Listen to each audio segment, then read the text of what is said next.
Story 1. The Gift Exchange. My daughter, Penny, was 7 years old when this happened, and I'm her mother, Tracy. December 2018 changed everything about how I parent, how I view public spaces, and how I understand the real dangers that exist in crowded places where you think your children are safe.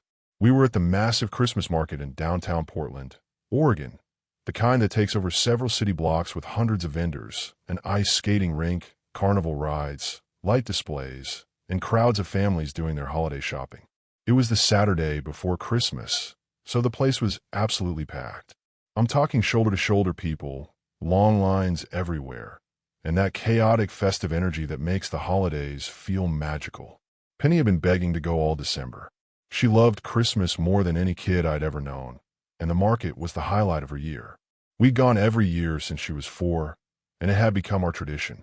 This year, my husband, Daniel, couldn't make it because of work, so it was just Penny and me having a mother-daughter day.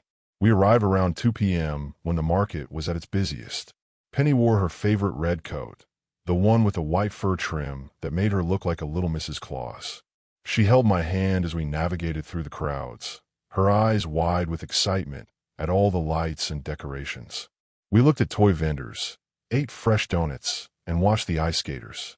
Around 4 p.m., we were in a section of the market that sold handmade ornaments and decorations. Penny begged to look at the toy stalls about 20 feet away while I browsed through glass ornaments. I could see her clearly from where I stood, or at least I thought I could. The crowd was thick, but her red coat stood out. I was examining a beautiful hand-painted ornament, deciding whether to buy it, when I looked up to check on Penny. That's when I saw her talking to a woman dressed as Mrs. Claus. Full costume, red dress with white fur trim, white wig, granny glasses, and even the little cap. The woman was crouched down to Penny's level, holding both of her hands, whispering something in her ear while Penny nodded. My mother's instincts kicked in immediately.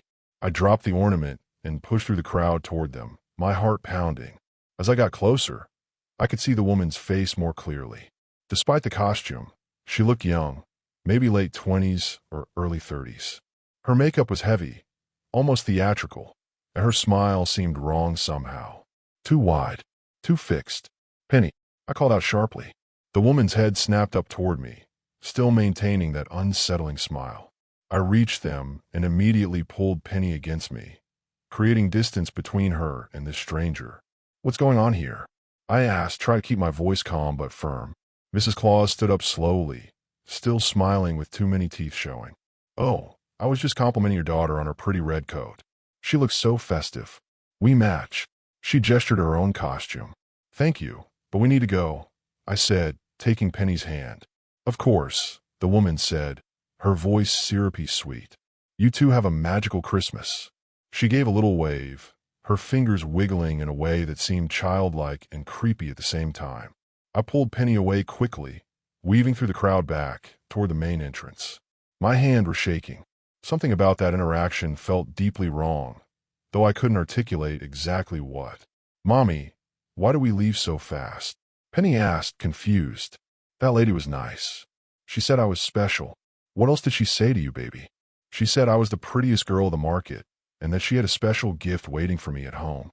She told me I should check under my bed tonight before I go to sleep.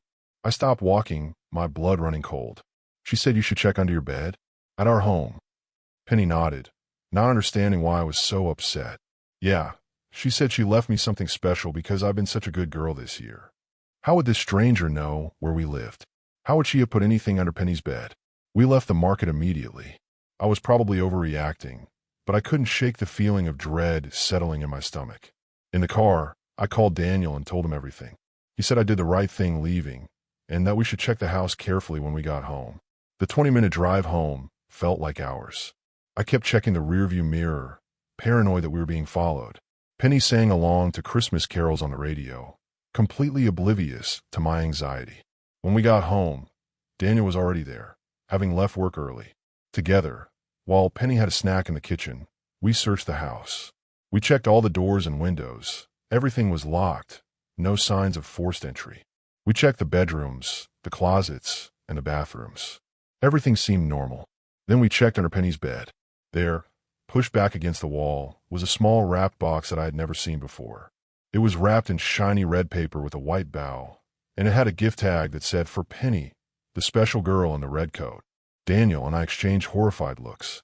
I felt like I was going to be sick. Someone had been in our house. Someone had been in my daughter's bedroom. Should we call the police? I whispered. Not until we know what's in it. What if it's something dangerous?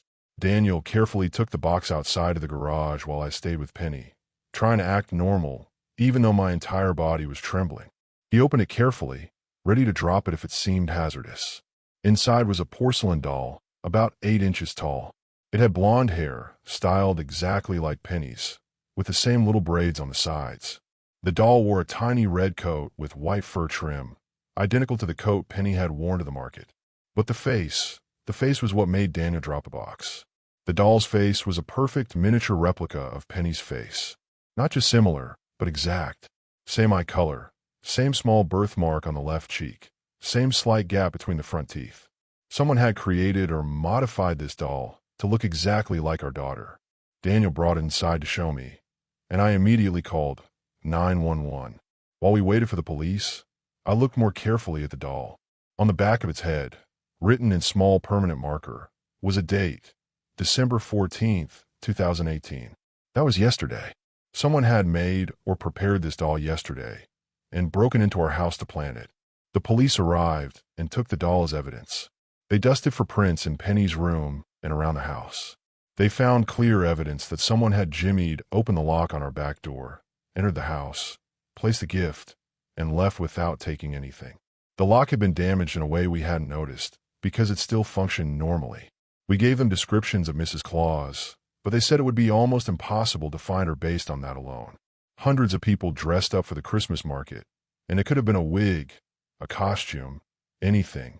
They took our report seriously, especially given the doll, but they were honest with us. Without more to go on, finding this person would be difficult. They suggested we install a security system, change all our locks, and keep Penny home from school for a few days until they could investigate further. They would increase patrols in our neighborhood. They also warned us that whoever did this showed signs of obsessive behavior and advanced planning, which meant they'd likely been watching us. That night, we barely slept. Every sound made us jump. We put Penny in our bed between us, and I must have checked the locks 10 times. The next morning, we had a security company come out to install cameras and sensors on every door and window. We changed every lock in the house. For days, we analyzed how this could have happened. The woman at the market must have followed us home at some point, watched our house to learn our patterns, and broken in while we were at the market. She'd been planning this. The doll couldn't have been made overnight. It was too detailed, too perfect. She'd been watching Penny for a while, maybe weeks, learning what she looked like, what she wore, preparing this gift. A week later, the police called. They found several similar reports from other families in the Portland area. Other parents had met a woman dressed as Mrs. Claus at various holiday events around the city. 2 other families had found dolls in their homes that resembled their daughters. All the girls were between ages 6 and 8. All had blonde hair, and all had worn red coats at some point. The police believe it was the same person targeting multiple families, but they still couldn't identify her. The security footage from the Christmas market showed someone in a Mrs. Claus costume, but the quality was poor and the crowds made it hard to track her movements. She seemed to know where the cameras were and avoided them skillfully. We made the difficult decision to move. Daniel got a job transfer to Seattle, and we relocated in February 2019. We never told Penny the full truth about why we moved. We said it was for Daddy's work. She's 14 now, and she still doesn't know that someone had been watching her, that someone broke into our house, that someone created a doll in her exact image for God knows what purpose. The police never caught the woman. For all I know, she's still out there, still dressing up as Mrs. Claus, still approaching little girls at Christmas markets, still breaking into homes. Every December, I think about all the parents who don't notice the strange interaction, who don't check under their children's beds, who don't realize the danger until it's too late. I've never taken Penny to a public Christmas event since then. We celebrate at home, just family, doors locked, security system armed. She thinks I'm overprotective, that I'm paranoid. She doesn't understand why I won't let her wear red coats anymore, why I insist on holding her hand even though she's a teenager now, why I check her room every single night before bed. Sometimes I still have nightmares about that doll's face, about seeing Penny's exact features rendered in cold porcelain, about imagining what might have happened if we hadn't left the market when we did, if that woman had gotten a penny before I did, if she'd succeeded in whatever she was planning. The doll is still in police evidence somewhere in Portland. I never want to see it again. But I can't forget it. And I can't forget the feeling of absolute violation, knowing that someone had been in my daughter's room, had stood where she sleeps, had left something meant to terrify us, or worse, meant to let us know that she could reach Penny anytime she wanted. We were lucky. But I think about the other families, the other little girls in red coats, and I wonder how many weren't so lucky. How many dolls are still hidden under beds, waiting to be found? How many children has this woman watched, followed, targeted? Every Christmas, I make a point to post in local parenting groups in Portland, warning them about the Mrs. Claus woman. I don't know if she's still active. I don't know if she was ever caught. But I know she's out there somewhere. And that's enough to keep me vigilant forever. Please make sure to like and subscribe, and leave a comment with your location and the time you're watching if you want more of this. Now let's get back to the story. Story 2. The Snowman Builder.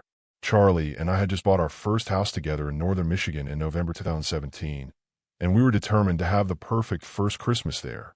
We were newlyweds, still in that phase where everything felt like an adventure and we wanted to make memories in our new home.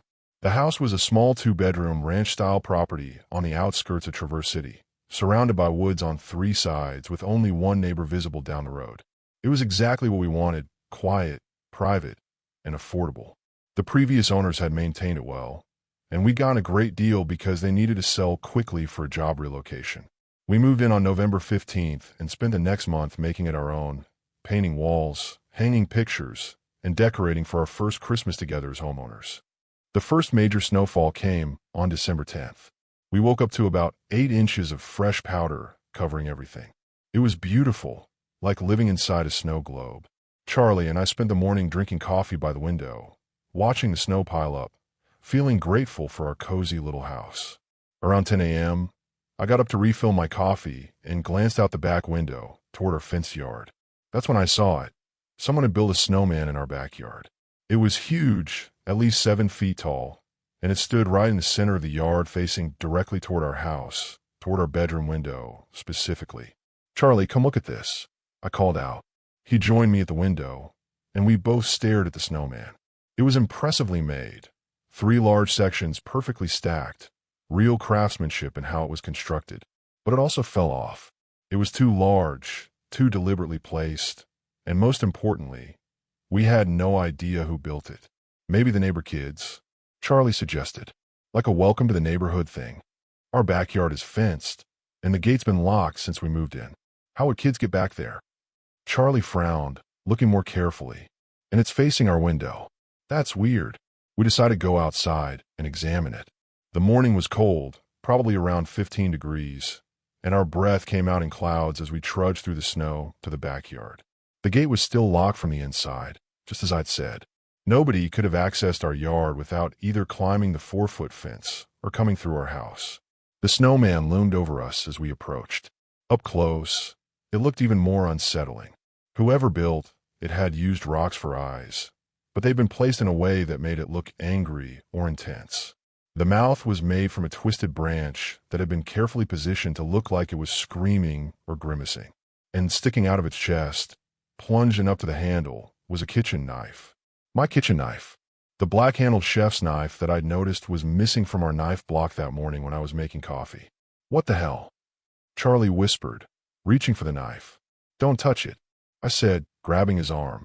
"Someone was in our house, Charlie. Someone took our knife from the kitchen and put it in this thing." We both turned and looked back at the house, at the windows that suddenly seemed too dark, too revealing. Someone could see right into our bedroom, into our kitchen, into our entire lives from the woods behind the property. "I'm calling the police," I said, my hands shaking as I pulled out my phone. While I called, Charlie walked around the snowman, examining it. "Jesus Christ," he said. "There's something inside it." I walked over while explaining to the 911 dispatcher that someone had been in our house. Charlie was right. You could see something through the snow, frozen into the body of the snowman. It looked like paper or photographs. "The police are on their way," I told Charlie. They said not to disturb anything. But Charlie was already carefully brushing snow away from one of the visible papers. It was a Polaroid photograph, frozen into the ice. He pulled it free, and we both went silent as we looked at it. It was us, me and Charlie, sleeping in our bed. The photo was taken from inside our bedroom, from the doorway, looking down at us as we slept. "Oh my God," I whispered, feeling like I might throw up. Charlie's face had gone pale. He started pulling more frantically at the snow, uncovering more photographs. There were dozens of them, all Polaroids, all of us. Photos of us through our windows, eating dinner at the kitchen table. Photos of us on the couch watching TV. Photos of me alone in the house during the day while Charlie was at work. Photos of Charlie shoveling the driveway. Photos of us carrying groceries inside, decorating the Christmas tree, kissing by the fireplace. Someone had been watching us for weeks, documenting our lives, taking pictures through our windows like we were animals in a zoo. And then they'd broken into our house while we slept, taken our knife, built this snowman, and frozen all the evidence of their surveillance inside it. I was openly crying now, terrified and violated in a way I'd never experienced before.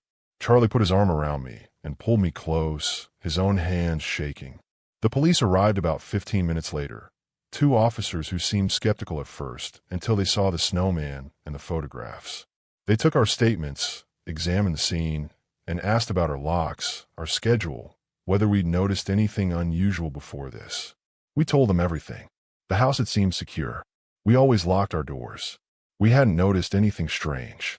We'd been so happy here, so focused on making it our home, that we hadn't been looking for threats. One of the officers found boot prints in the snow leading from the woods behind our property to the fence. The prints showed where someone had walked up to the fence, grabbed the top, and vaulted over it. It was only 4 feet tall, easy enough for anyone in decent shape. The prints led to where the snowman stood, and then there were drag marks where they'd clearly smoothed snow to cover their tracks back to the fence. "Has anyone been in your house recently? Workers, friends, family?" the officer asked. "Just the home inspector before we closed, and the previous owners when we did the walkthrough," Charlie said. "Do you have security cameras?" "No, we just moved in. We haven't gotten around to that yet." The officer nodded grimly. "You need to get cameras installed today if possible. And you should consider staying somewhere else tonight while we investigate." They searched our house for signs of how the intruder got in. They found scratches on the back door lock. Fresh scratches that indicated someone had picked it or manipulated it somehow. The lock still worked, so we hadn't noticed anything wrong. They also found that one of our basement windows had been forced open and then carefully closed again. That's probably how they'd initially gotten inside. They took the knife as evidence, photographed everything, and said they'd increase patrols in our area. But they were honest with us. Without more evidence or security footage, finding who did this would be difficult. The photos didn't show the person who took them, just us. The boot prints were generic, could belong to anyone. The lock tampering showed skill, but no identifying markers. Charlie and I packed overnight bags and went to a hotel in town. Neither of us wanted to stay in that house. Knowing someone had been inside while we slept, had stood in our bedroom doorway taking pictures, had gone through our things to find which knife to take. The hotel room felt safe, but I couldn't stop thinking about all those photographs. How long had they been watching? When did it start? Why us? We'd only been there a month. Did they watch the previous owners too? Or had we done something to attract this person's attention? We didn't sleep much that night. Charlie kept checking his phone for updates from the police. I kept seeing that screaming face on the snowman in my mind, kept thinking about someone standing at our fence watching us, learning our routines, waiting for the right moment. The next morning, we called a security company and had them meet us at the house. We wanted cameras installed immediately, front door, back door, driveway, and covering all the windows.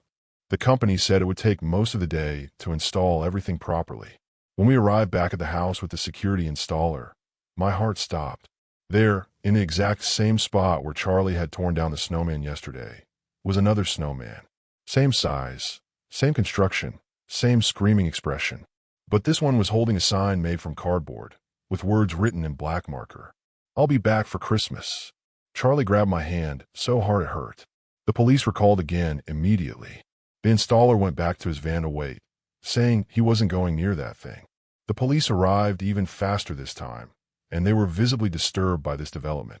"This person was here last night or early this morning," one officer said. "While you were gone, they came back and built this. They're escalating," becoming more bold.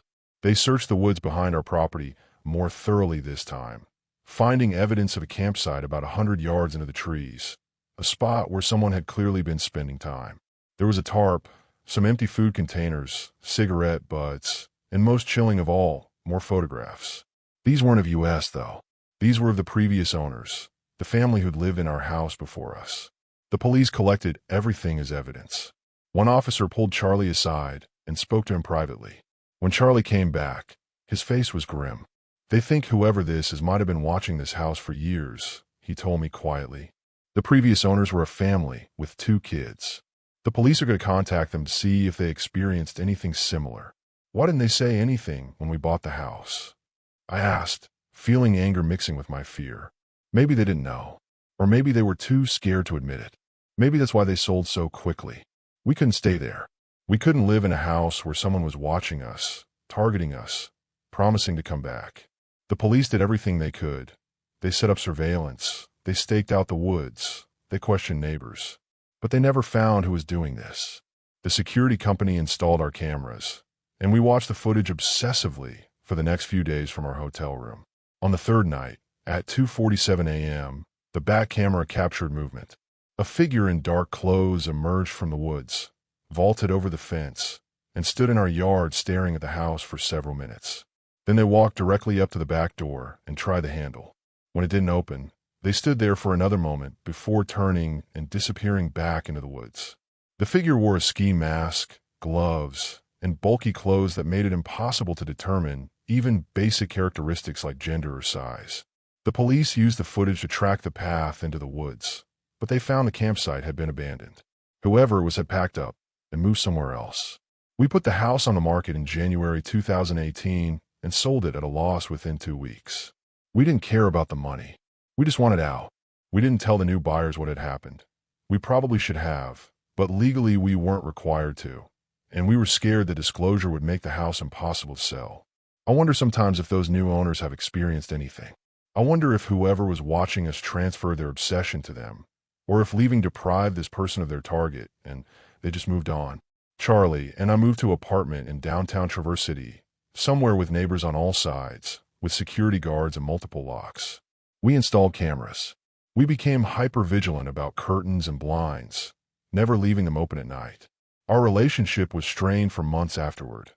We were both traumatized, both struggling with the violation of our privacy and safety, both jumping at shadows. It's been 6 years now, and we're doing better. We've moved to a different city entirely. We're careful about our security in ways we never were before. We don't take privacy for granted, and we never, ever leave our curtains open at night. But every Christmas, I think about that snowman and that sign. "I'll be back for Christmas." Was it a threat? A promise? A taunt? We never found out who was behind it, and that's almost worse than knowing. They're still out there somewhere, maybe watching someone else, maybe building snowmen in other yards, maybe breaking into other homes while people sleep. I'm sharing this story because I want people to understand that these things happen, that there are people who watch, who obsess, who invade your privacy in ways you might never realize until it's too late. Check your windows at night. Install security cameras. Pay attention if things seem off, missing items, disturbed snow, signs that someone's been around your property. Trust your instincts. We were lucky in a way. This person never physically harmed us, never confronted us directly. But the psychological damage was real and lasting. The knowledge that someone had been watching us, photographing us, entering our home while we slept, that changes you. You never feel completely safe again. And every time it snows, I think about that screaming snowman face and wonder where that person is now and who they're watching. Story 3. The Christmas Party Guest. I'm Michelle, and I was hosting my company's Christmas party at my home in December 2016, the first and last time I ever did such a thing. I was a regional manager for a marketing firm, and I'd volunteered to host our annual holiday party because I just bought a beautiful house in a nice suburb of Minneapolis and wanted to show it off a little. About 30 people were invited, my team and their spouses or partners. I spent days preparing. I catered food, hired a bartender, decorated every room with lights and garlands, set up a coat check in my front closet, and created the perfect festive atmosphere with Christmas music playing throughout the house. I was single and lived alone, but I'd never felt lonely in my home until after what happened that night. The party started at 7 p.m. on a Saturday evening. People arrived in groups, bringing wine and desserts, complimenting my decorations, and quickly filling my house with conversation and laughter. The bartender was set up in the dining room. Appetizers covered the kitchen island, and people mingled throughout the first floor. I'd blocked off the upstairs with a velvet rope and a small sign that said private because I didn't want people wandering in my bedroom or office. Everything was going perfectly. Around 9 p.m., I was in the kitchen refilling the appetizer trays when I noticed a man I didn't recognize standing by the island, eating from the cheese plate. He wore a red sweater and khaki pants, typical holiday party attire, and looked completely ordinary. Maybe late 30s, average height, brown hair, no distinguishing features. He fit right in with the crowd. I assumed he was someone's plus one. Several people had brought spouses or partners I'd never met. I smiled at him as I set down the fresh tray of food, and he nodded back, still chewing. Nothing seemed unusual. About 20 minutes later, I was talking with some colleagues in the living room when I noticed the same man again, this time standing alone in the hallway that led to the bathroom. He seemed to be looking at the family photos I had hanging on the wall, pictures of me with my parents, my brother, shots from vacations. He studied each one carefully, moving slowly from frame to frame. Something about the way he examined them felt a bit odd, but I was busy hosting and didn't think much of it. People look at photos. It's normal. Another half hour passed. The party was in full swing now, getting louder as people had more drinks. I excused myself to go upstairs to grab more napkins from the linen closet. As I reached the top of the stairs, I saw the man in the red sweater standing in the hallway outside my bedroom. He'd somehow gotten past the velvet rope, and he was trying to handle my bedroom door. It was locked. I'd locked all the upstairs doors before the party, but he was definitely testing it. "Excuse me, can I help you?" I called out, trying to keep my voice friendly but firm. "The bathroom is downstairs." He turned and looked at me with this odd smile. No embarrassment, no awkwardness at being caught somewhere he shouldn't be. Just that smile. "Just looking around," he said casually. "You have a beautiful house." "Thank you, but the upstairs is off limits." "Who did you come with?" "Oh, I came alone," he said, walking toward me. Not threatening, just walking normally, but something about it made me instinctively step back. I saw all the cars and people, and it looked like fun, so I thought I'd join. My stomach dropped. "You weren't invited?" "Does that matter?" He tilted his head slightly, still smiling. "Everyone's having a good time. The food is excellent. You're a wonderful hostess." I felt my heart start racing. This stranger, this man I'd never seen before, had walked into my house, eaten my food, wandered through my home, and was now standing in my private hallway like he belonged here. "You need to leave," I said, trying to sound confident despite the fear creeping up my spine. "Right now." "But the party's just getting started," he said, gesturing downstairs where music and laughter continued. "No one even knows I'm not supposed to be here. I blend right in, don't I?" That's when I noticed he was holding something, a small notebook, the kind you can fit in your pocket. Before I could ask about it, he opened it and showed me a page. My breath caught in my throat. It was a detailed log of my daily routine, written in neat handwriting. What time I left for work, what route I drove, what grocery store I used, what time I typically got home, what time I turned off my lights at night. It covered several pages, dated going back at least 3 weeks, maybe longer. "I've been learning about you, Michelle," he said, using my name like we were old friends. "You're very predictable. Tuesdays you go to yoga at 6:30 p.m. Thursdays you have wine with friends at that bistro downtown. You work late on Fridays. You're almost always home alone. No boyfriend, no roommate, no dog. Just you in this big house all by yourself." I felt terror wash over me like ice water. This man had been following me, watching me, documenting my life for weeks without my knowledge. And now he was in my home, upstairs, with 30 people downstairs who had no idea what was happening. "Get out," I said, my voice shaking now. "Get out, or I'm calling the police." "You should have better security," he continued, ignoring my demand. "Your back door lock is easy to pick. I could be inside in under a minute. Your bedroom window doesn't lock properly. Did you know that? The latch is broken, and you leave your garage door open sometimes when you're gardening. Anyone could just walk right in." He was telling me all the ways he could access my house, all my vulnerabilities, all the times I've been unsafe without knowing it. He'd clearly already been inside before, learning the layout, testing entry points, planning. I turned and ran down the stairs, nearly tripping in my heels. I found two of my male co-workers, James and David, talking by the fireplace. "There's a man upstairs who wasn't invited," I said quickly, trying not to cause a scene but unable to hide my panic. "He's been following me. He showed me a notebook with my schedule in it. I need help getting him out." Both men's expressions changed immediately from relaxed to serious. "Where is he?" James asked. "Upstairs hallway." They followed me back up the stairs, with David pulling out his phone to call the police. When we reached the top, the man was gone. We checked all the upstairs rooms, my office, the spare bedroom, the bathrooms. Nothing. He disappeared. "Maybe he went back downstairs," David suggested. We searched the entire party. We looked at every face, checked every room on the first floor, even looked outside on the porch. The man in the red sweater was nowhere to be found. It was as if he'd vanished. By now, some of the other guests had noticed something was wrong. The music seemed too loud against the worried whispers spreading through the group. I had to tell them what happened, that an uninvited person had been at the party, that I'd asked him to leave, and that he'd disappeared. Several people immediately started checking for their belongings, worried he might have stolen something. Everything seemed accounted for. Nobody recognized the description I gave. Nobody remembered seeing him arrive, though several people did remember seeing a man in a red sweater at various points during the party, by the food, near the photos, talking to someone by the bar. He blended in perfectly, moving through the crowd like he belonged. The police arrived about 10 minutes later. I explained everything. The man upstairs, the notebook with my routine, his comments about my security, the way he'd vanished. David and James confirmed my story. The officers took it very seriously. They searched my entire house, including the basement and attic. They found him in my garage, hiding behind some stored boxes in the corner. When they pulled him out, he didn't resist. He just smiled that same unsettling smile and let them handcuff him.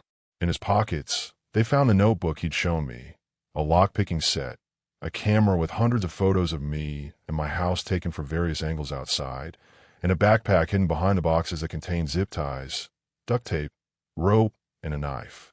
They also found a detailed sketch of my house's layout, including notes about which rooms I used most often, where I kept spare keys, and what time I typically went to bed. The detective who questioned me later said the man had been planning something, though he never admitted what. His name was David Renstrom, and he had a record, breaking and entering, stalking, assault. He'd been released from prison 6 months earlier, and had somehow fixated on me. They didn't know exactly how long he'd been watching me, or how he'd chosen me as a target. He refused to say much during questioning, just smiled, and told them I should have been more careful, should have paid better attention to my surroundings, should have noticed him following me weeks ago. The scariest part was learning that he'd been inside my house before. They found evidence, photographs he'd taken from inside my bedroom while I was at work, pictures showing that he'd gone through my closet, my bathroom, my personal belongings. He'd been coming and going for at least 2 weeks, learning my habits, planning for the party. He knew about the party because I'd posted about it on social media. A casual mention that I was hosting my company's Christmas party on Saturday night. He'd seen that as his opportunity. Walk in during the chaos, blend with the crowd, and wait for the right moment when everyone was distracted. If I hadn't gone upstairs when I did, if I hadn't caught him outside my bedroom, he likely would have hidden somewhere in the house after everyone left. He would have waited until I was alone and asleep. The police told me the tools he had with him suggested he intended to restrain someone. They said I was extremely lucky. He was arrested and charged with stalking, criminal trespass, and possession of burglary tools. With his prior record, he was sentenced to 8 years. That means he's already out now, as of 2024. I have a restraining order, but restraining orders are just paper. They don't actually stop anyone who's determined. I sold a house in March 2017. I couldn't stay there knowing he'd been inside while I slept, that he'd photographed my belongings, that he'd learned every detail of my routine. I moved to a secure apartment building with a doorman and cameras. I changed jobs and cities. I deleted all my social media accounts. I don't post anything online anymore about my location or plans. The party ended that night in chaos. Everyone left quickly once the police finished taking statements. I never hosted another work event.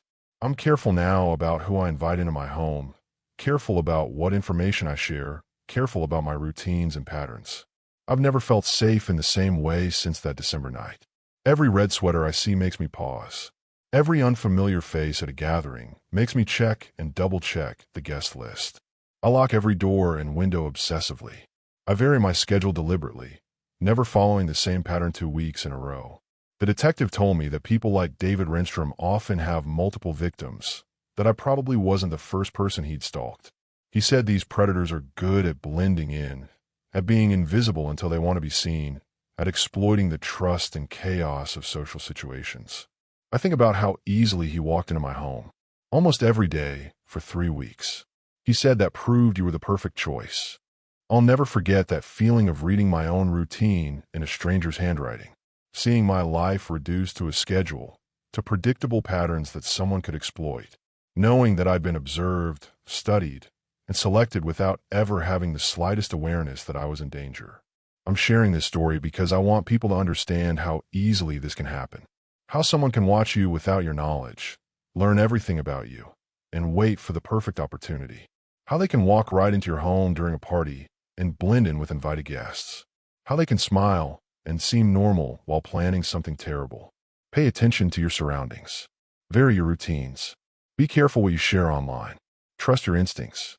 And never assume that everyone at your party was actually invited. David Renstrom is out there somewhere now, and I have to live with the knowledge that he knows where I used to live, what I look like, and that at one point I was important enough to him that he spent weeks planning how to get to me. The restraining order says he can't contact me or come within 500 feet. But paper doesn't stop determined people. It never has, and it never will. I sleep with my phone next to my pillow. I check my locks multiple times every night. And every Christmas season, when people post about their holiday parties and celebrations, I think about that man in the red sweater and wonder who he's watching now.